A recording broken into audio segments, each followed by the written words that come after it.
Muy bienvenidos a la tercera sección de nuestro estudio de la visión de Zacarías 3, versículos 1 al 10. Y en esta ocasión nos corresponde ver el tercer paso del plan de salvación que está bosquejado en este relato. Pero antes hay una pregunta ligada a la última que tuvimos, hermana. Que por qué dice a otros, o sea, a los que están delante de él, quitarle las Vestiduras viles. vestiduras viles. Ajá. Y luego dice, mira, He quitado.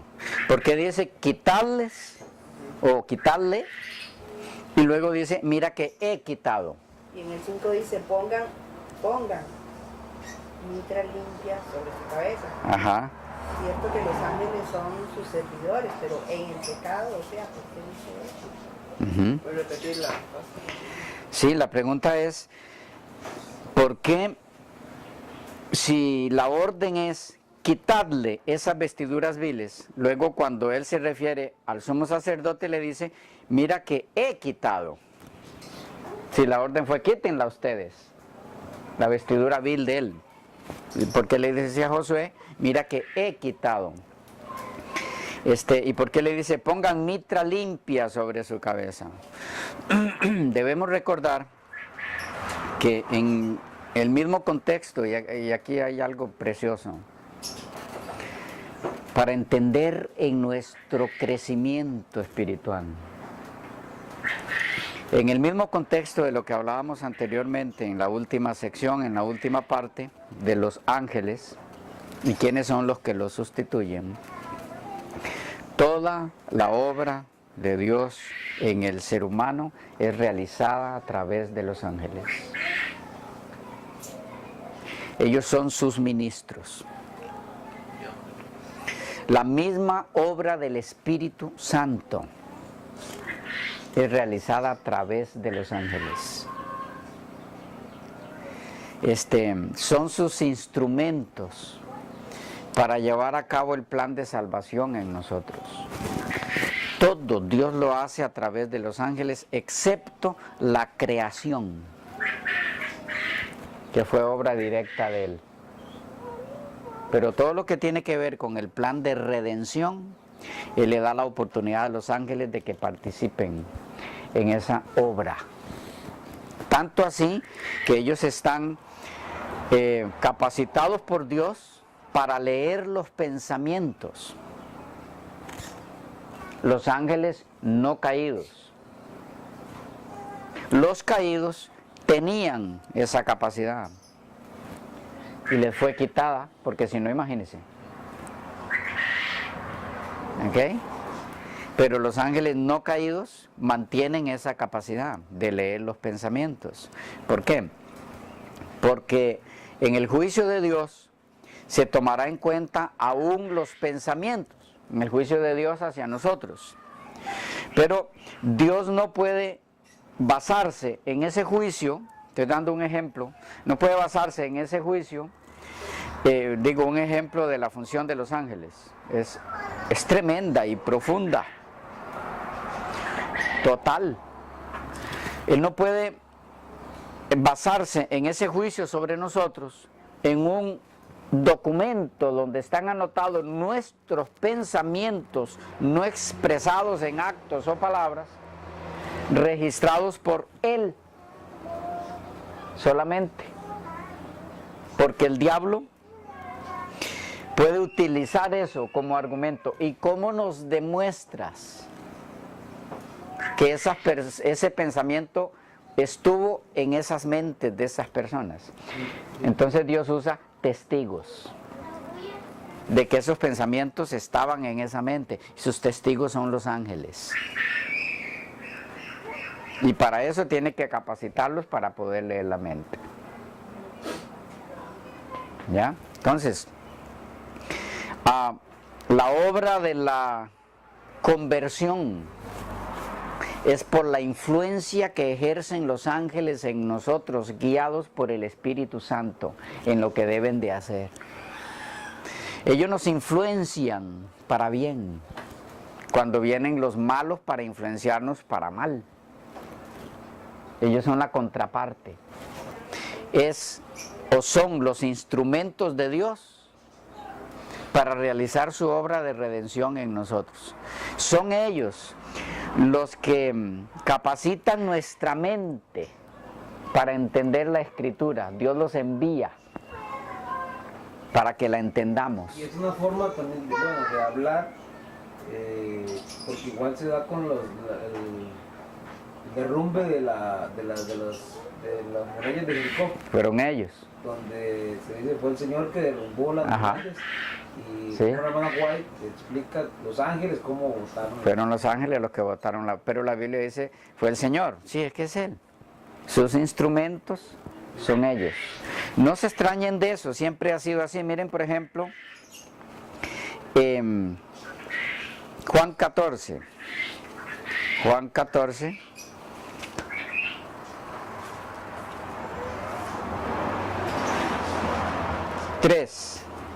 Y si me fuere y os preparare lugar, vendré otra vez y os tomaré a mí mismo, para que donde yo estoy vosotros también estéis. ¿Qué dice Jesús que hará cuando venga? Nos tomará. Ahora vean Mateo 24. Mateo 24. 30. Jesús está hablando de la segunda venida. Y aquí también dice, entonces aparecerá la señal del Hijo del Hombre en el cielo, y entonces lamentarán todas las tribus de la tierra y verán al Hijo del Hombre viniendo sobre la nube del cielo con poder y gran gloria. Y enviará sus ángeles con gran voz de trompeta, y juntarán a sus escogidos de los cuatro vientos desde un extremo del cielo hasta el otro. ¿Ven? ¿Quiénes son los que recogen a los escogidos? Los que los toman. Pero Jesús dice, os tomaré. Sí, es Él tomando a sus escogidos a través de sus instrumentos. Es más, aquí hay un detalle interesante. Dice el 31, y enviará a sus ángeles con gran voz de trompeta. Y si ustedes ven, en 1 Tesalonicenses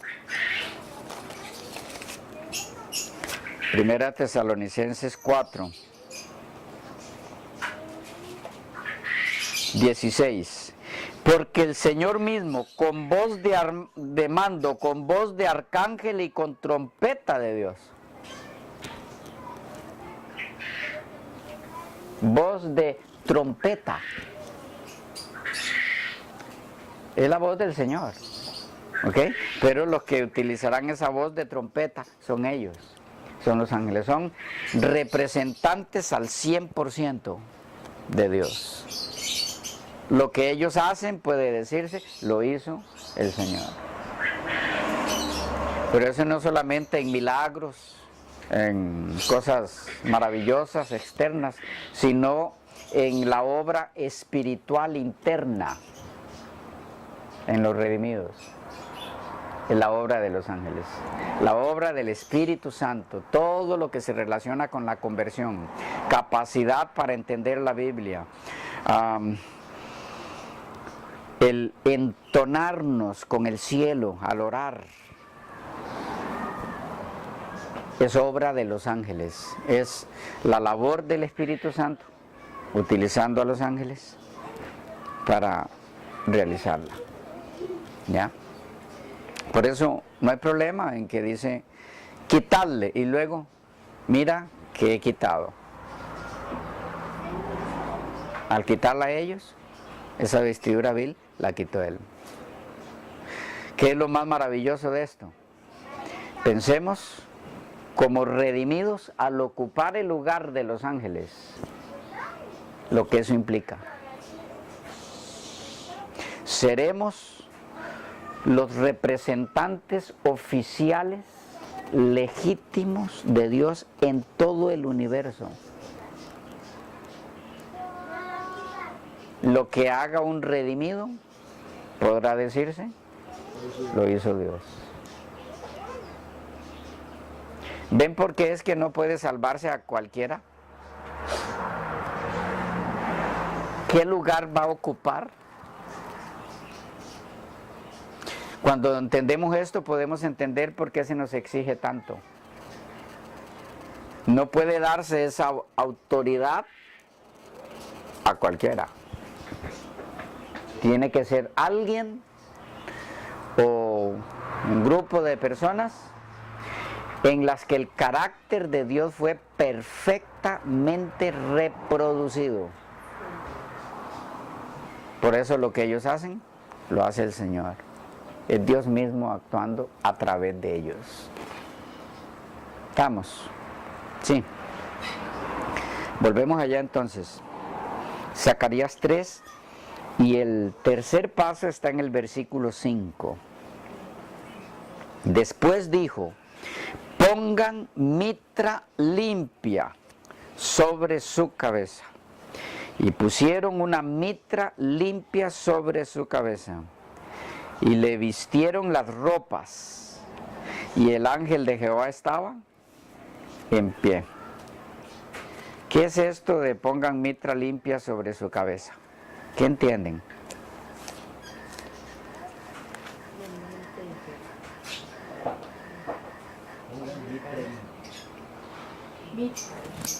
Mitra. Ajá.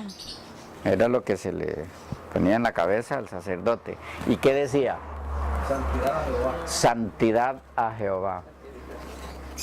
Y es el paso que sigue. ¿Ok? Santificación o vida nueva. Vida nueva. Esta es, de paso, la segunda parte de la justificación por la fe. La primera es el perdón, la otra es la santificación. Lo interesante es que está en orden. Van en orden. Mitra limpia. Aquí hay varias cosas preciosas. En Éxodo 28, tenemos la fuente de esto. Los versículos 36 al 38. 28. Describiendo desde antes todas las vestiduras del sacerdocio. Dice, vamos a leer el 35. Y estará Aarón cuando ministre. Perdón, y estará sobre Aarón cuando ministre.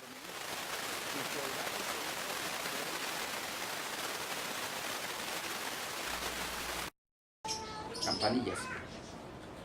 Harás además una lámina de oro fino y grabarás en ella como grabadura de sello, santidad a Jehová. Y la pondrás con un cordón.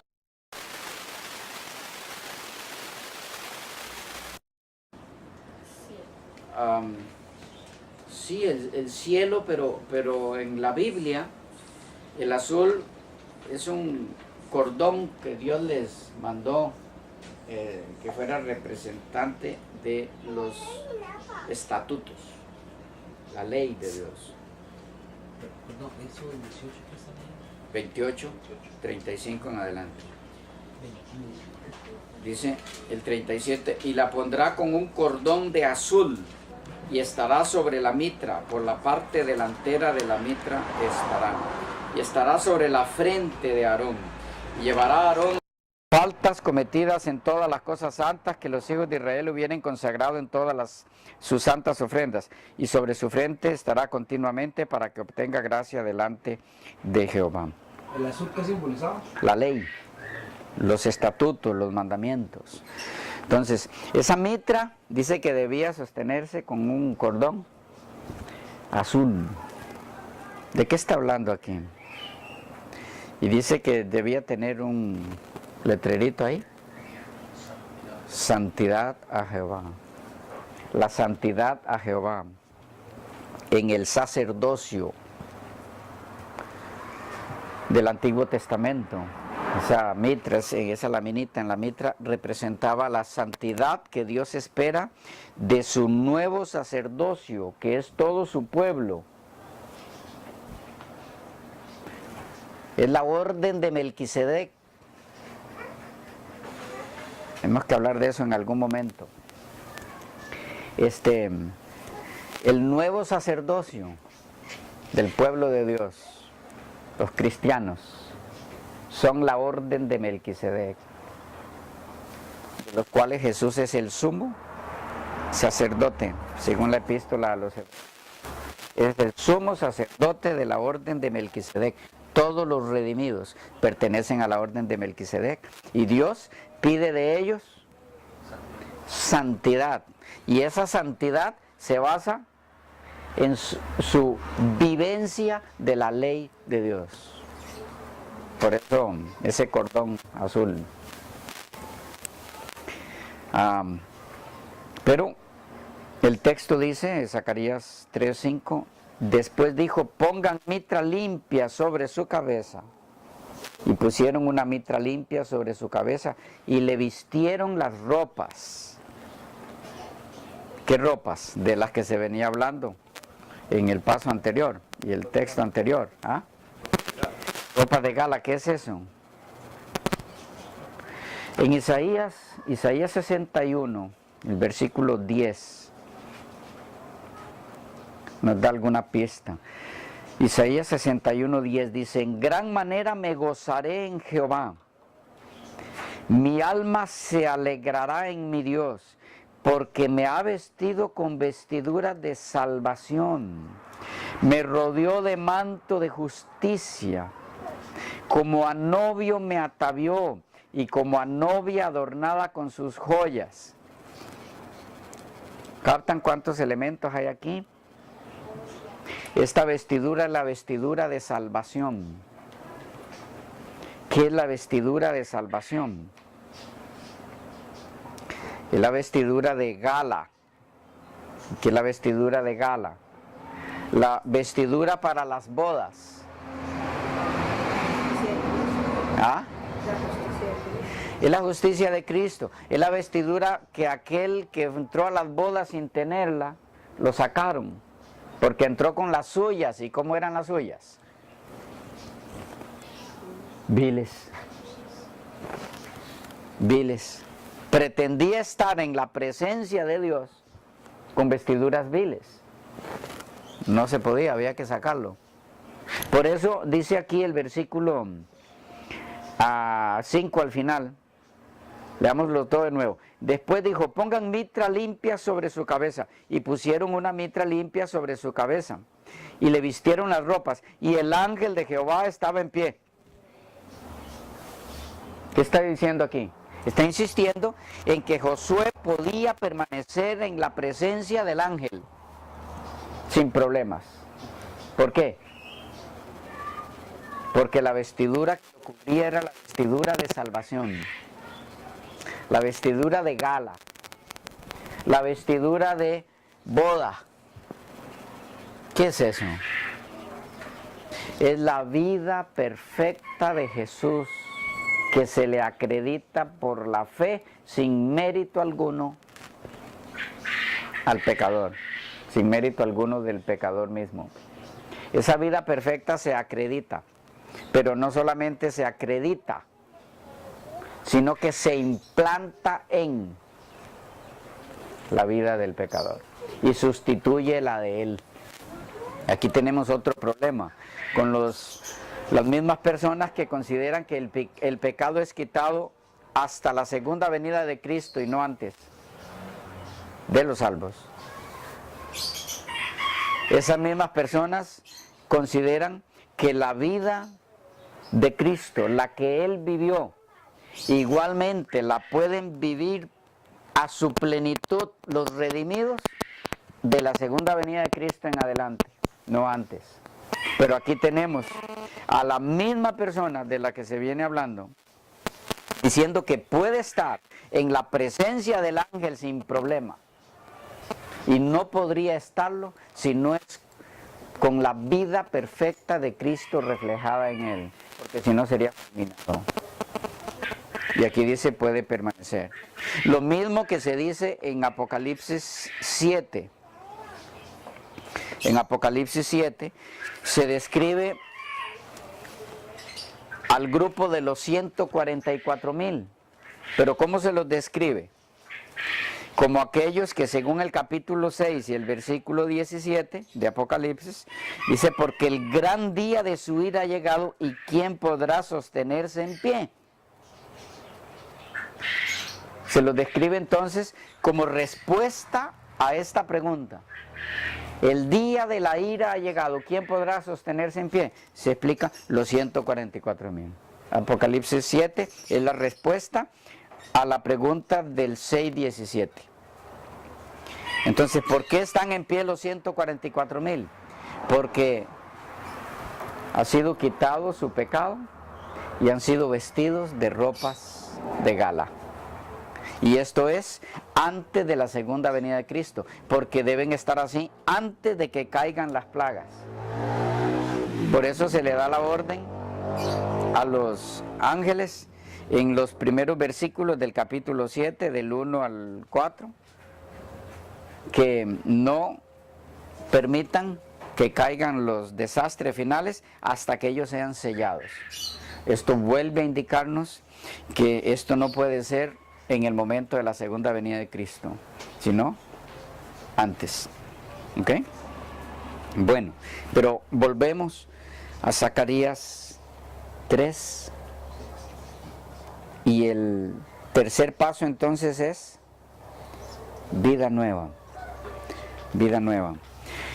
El hecho de que se dice que el ángel de Jehová está en pie, es muy importante entenderlo. ¿Qué quiere decir aquí que el ángel está en pie? No olviden en qué contexto estamos, en qué día. Día de expiación. ¿Y en qué momento del día de expiación es que el juez se pone en pie? En un juicio normal, ¿qué se indica cuando el juez se puso en pie? Se terminó. Terminó el juicio. Es para dar el veredicto. Recuerden Daniel 12. Daniel 12.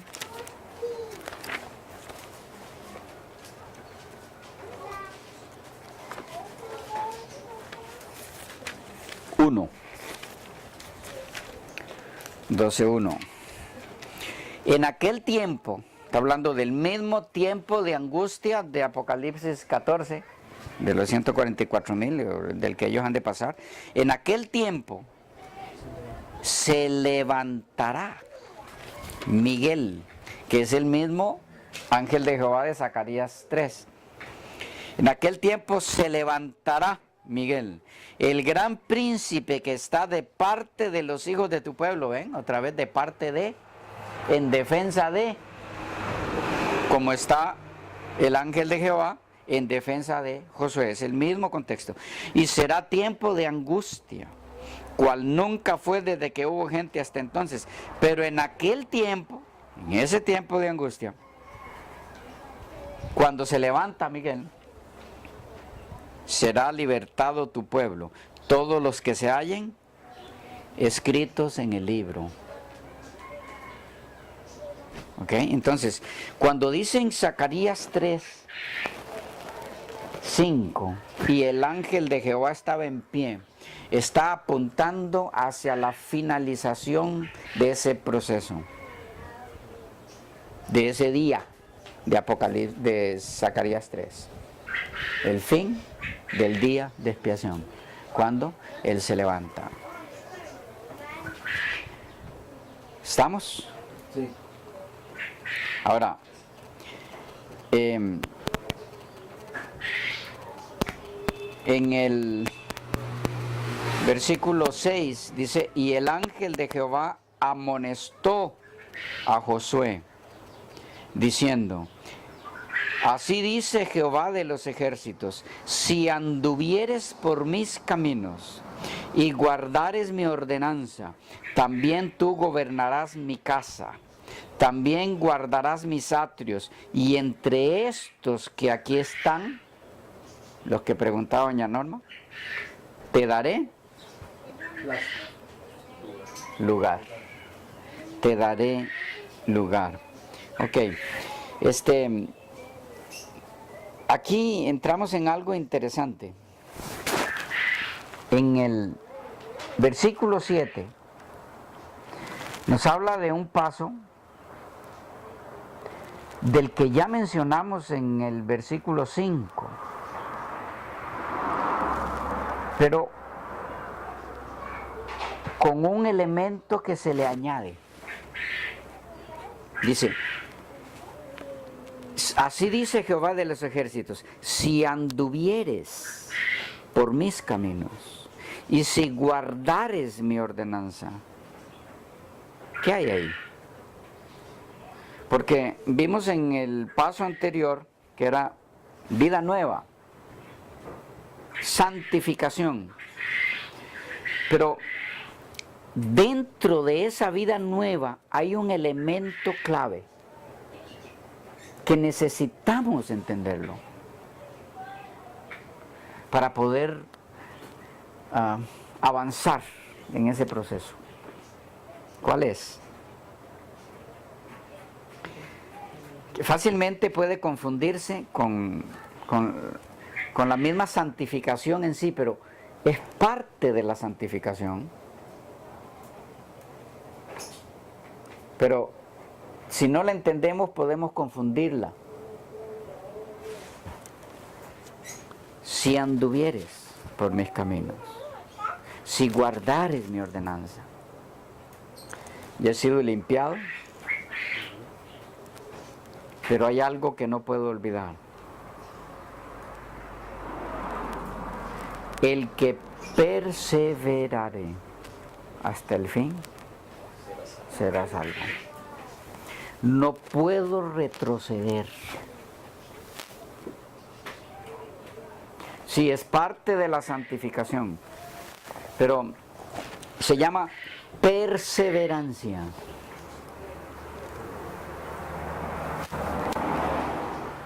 Es interesante que después de haber sido limpiado se diga, sí, anduvieres, sí, guardares. Y repito, esto recalca el hecho de que esto es antes de la segunda venida de Cristo. ¿Dónde sería el cuarto? El que perseverare hasta el fin. ¿Cuándo es el fin? Ya cuando se acabe todo, sí, es el cuarto. Es la perseverancia. Y hermanos queridos, en este punto una buena cantidad de nosotros somos hostigados por el enemigo a olvidar este paso.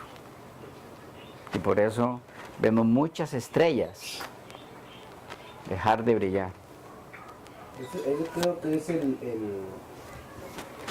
talón de Aquiles del cristiano, perseverar, mantener viva esa llama, que no disminuya su luz, porque se tiende a desanimar, tal vez al ver pasar el tiempo y ver que tal vez que el Señor va a venir, se está tratando, entonces se entra en un costumbrismo,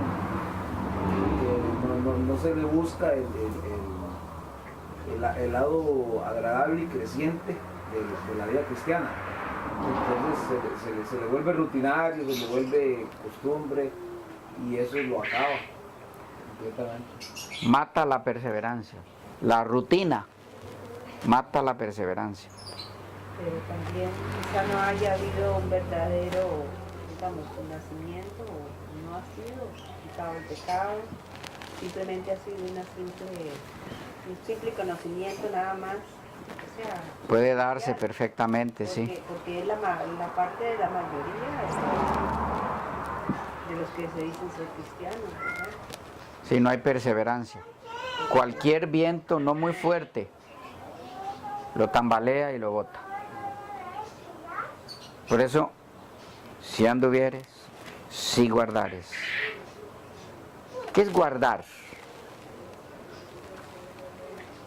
¿No ha pensado por qué de tanta forma el Señor nos dice que guardemos? ¿Qué es guardar? ¿Ha pensado en eso? ¿Qué es lo que hacemos en el acto de guardar algo? Cuidar, para mí es vivir, atesorarlo. Sí, pero cuando guardamos algo, ¿cuál es una palabra sinónima que podemos usar como la principal? Cuidar, proteger. Proteger, cuidar. ¿Para qué? ¿Para qué guardamos cosas? Preservar. Que no se dañen, que no se las roben. De hecho, lo guardamos en la parte más segura. Cuando el Señor nos habla de guardar sus mandamientos, es eso. Siempre pensamos en obediencia. No. Pues sí, pero está hablando de mucho más que... Sí, y cuando guardamos algo es porque le tenemos cariño. Porque para mí tiene mucho Valor. Si no, que me preocupa que se lo roben, más lo dejo ahí cerca, si se lo llevan mejor porque me estorba. Pero algo que quiero mucho, que quiero mucho sus mandamientos, porque eso es lo que dice. ¿Por qué la guardaba? Porque la amaba. Amo yo los mandamientos de Dios. O de ahí hay que guardar los que me quedan. ¿Cómo es? El beneficiario soy yo.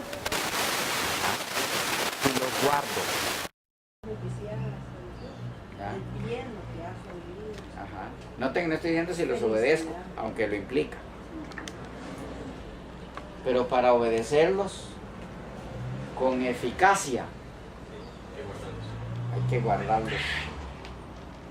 Yo le mencionaba a algunos hermanos que a veces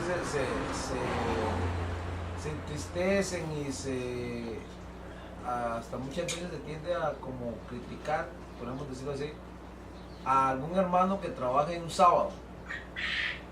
Entonces, lo primero que le dicen, ¿cómo usted va a trabajar en sábado conociendo lo que usted conoce? Pero entonces yo le decía a ellos, es que el guardar los mandamientos no se basa en el conocimiento, se basa en el amor. El problema de esa persona no es lo que conoce, es que no ama lo suficientemente al Señor para guardar sus mandamientos. Porque cuando Él lo ame, no va a haber ningún trabajo primero que amar sus mandamientos. Sí, porque los tiene guardados ahí, sí. Eso es lo más valioso. ¿Cuánto amo yo tu ley? En la mañana es ella mi meditación. Todo el día. No. Todo el día es ella mi meditación. ¿Han pensado qué quiere decir con eso? Digo yo, meditando en la ley. Es que el problema para nosotros es que cuando pensamos en ley, son prohibiciones. Pensamos en prohibiciones, reglas, normas. No, es que la ley de Dios, sus caminos, es eso, sus sendas. Cuando Él dice todo el día es ella, Él no está pensando en no matar, no robar, no alterar. No es eso. Está pensando en las sendas de todo el día, son ella mi meditación, yo las amo. Amo tus caminos.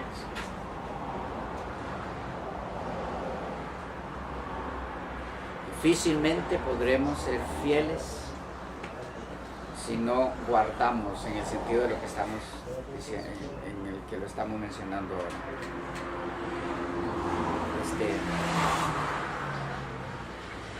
Una de las formas de saber si guardamos los mandamientos es cuando miramos lo que otros hacen con ellos.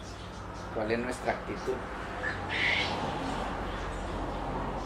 Cuando ponen a un guardia a guardar algo, ¿cuál es la función de él? De ahí No sale, nadie lo toca, nada lo va a Pero destruir. su vida. no se mueve. Nadie entra, nadie sale. ¿Okay? Que ponga en peligro esto que estoy guardando. Pero eso estaba en el lugar santísimo, donde Ajá. nadie podía pasar, ¿verdad? Los 10 mandamientos. Ajá. Cuando va un carro con dinero, salen los guardias y hacen una vallilla ahí. ¿Qué pasa si alguien quiere pasar por entre los guardias y el carro?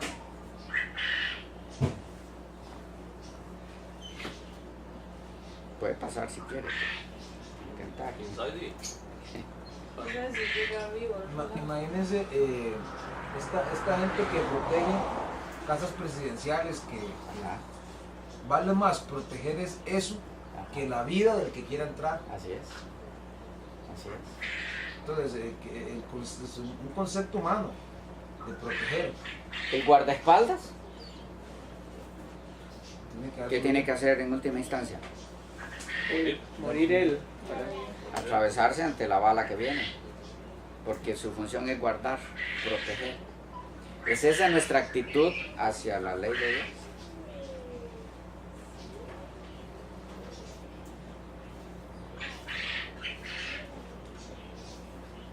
Perseverancia. Y esto nos llevará al quinto paso, que está en el mismo 7. Se nos fue el tiempo. Ok, dejamos para la próxima sección.